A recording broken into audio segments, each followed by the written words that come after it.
Welcome back to the channel. My name's Nathan. We're out here on this gorgeous Monday, Labor Day. And today we're going to be going over how much money I've spent on my 2022 Mustang GT. Before I reveal the final numbers, we're going to be breaking down some things into different categories so we can get a better idea where I spent my money.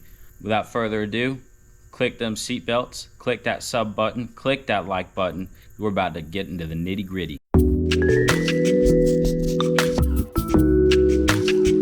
This is a 2022 Mustang GT Premium that also has the black accent package. You can see by the black emblems everywhere and the black roof. B&O audio.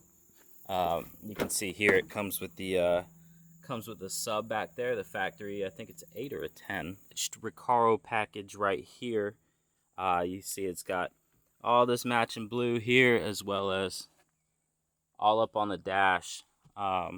It's all blue stitched as well. Here in the shifter we have blue stitching as well. Pretty freaking cool. And then following more into the 401A package. Now I did lose the heated and cooled seats with it, but I got the digital dash, which is freaking awesome. And there you see it's got the B&O audio sticker.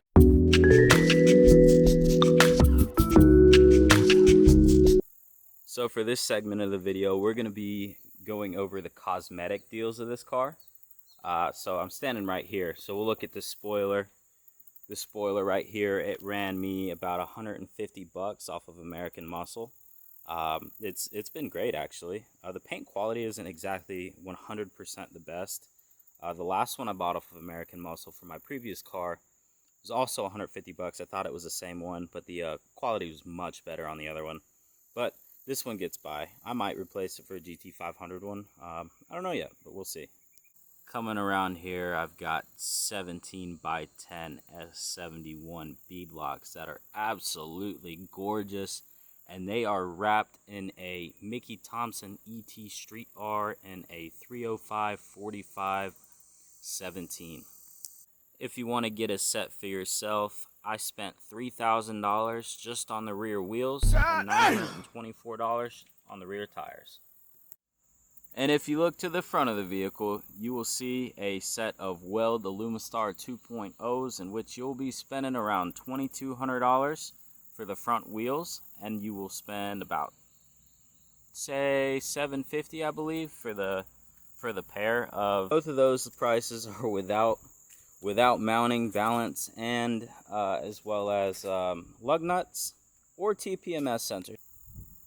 And if you get a good look of the car, you can probably tell that it's lowered. I've got iBox sport lines in there, which is I believe 1.25 inches in the front and 1 3/4 inches in the rear. You'll probably be able to tell this car's got a aftermarket front lip on it, and it's going to be the Cervini's C-type chin spoiler. Looking at the pricing, I cannot believe I spent as much as I did, but the quality is OEM-like. It looks really good on the car, and it's extremely sturdy. I spent $445 on this bad boy, but I will say, it is gorgeous. Not by any stretch of the imagination am I counting tint as a mod, but I spent money on it, so it's going in here. This is 15% ceramic tint done by a local shop. I spent 180 bucks for the quarter glass, the driver passenger window, and for the black glass here. And that's all 15%.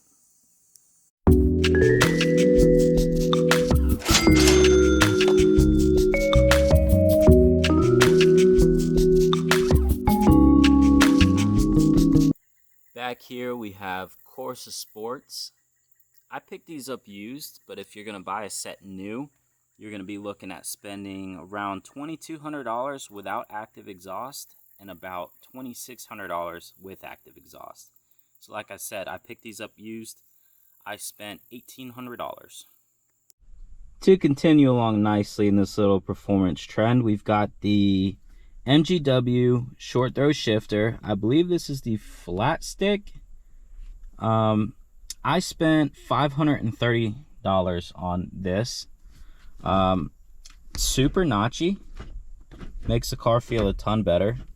Yeah, it's great. I have no complaints. But like I said, if you're looking at getting one of these, you're going to be spending around $530.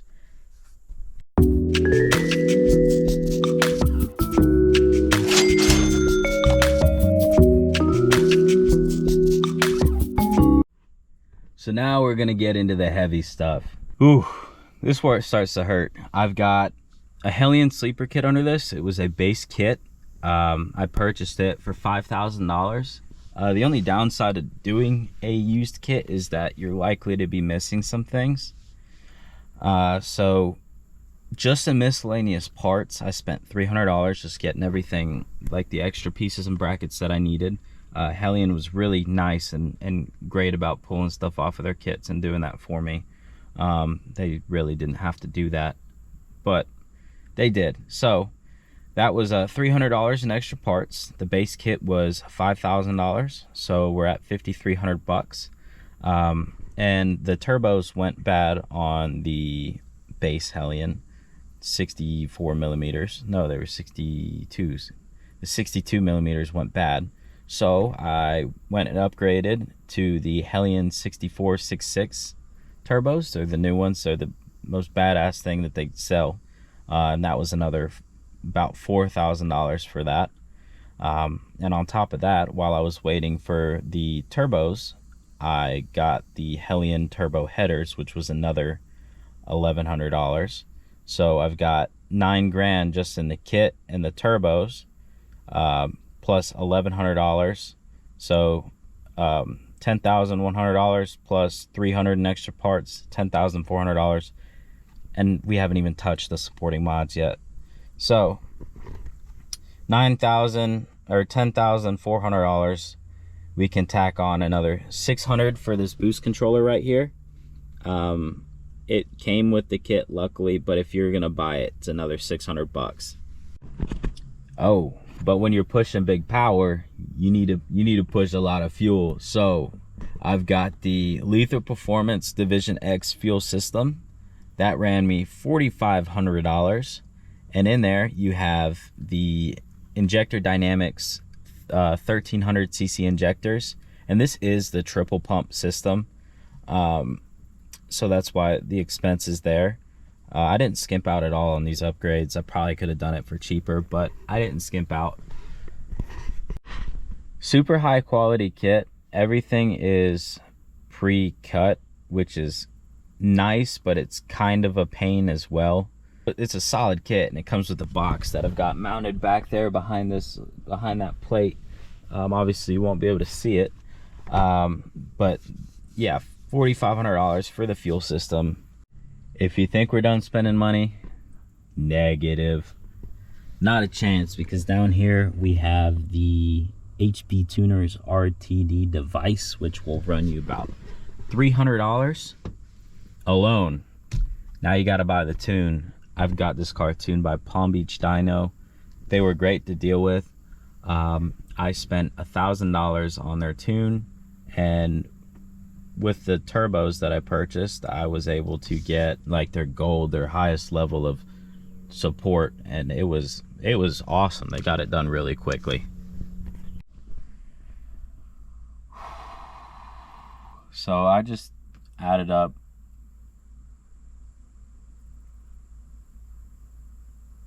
these videos are toxic as fuck. Let me tell you, these videos are toxic because this was just all, I was just doing all this on the fly, looking at prices and stuff, and good God, I've spent, just in mods, and this is probably still rookie numbers for some of y'all, drum roll, I spent a total of $26,354, and I'm sure I'm still missing things. That's ridiculous. That's a whole ass other car. I could have almost bought another one of these, like used or something. So that means the grand total with the price of $43,000, I've spent a grand total of $69,354. So we'll just go ahead and round up to 70 because I'm sure I spent an extra $700 somewhere. That is why. Why do we do these to ourselves? Why do we do this? But it's worth it. It was worth it. I know I'm making a big deal, but it's just funny just looking at how fast things add up. But it's worth it.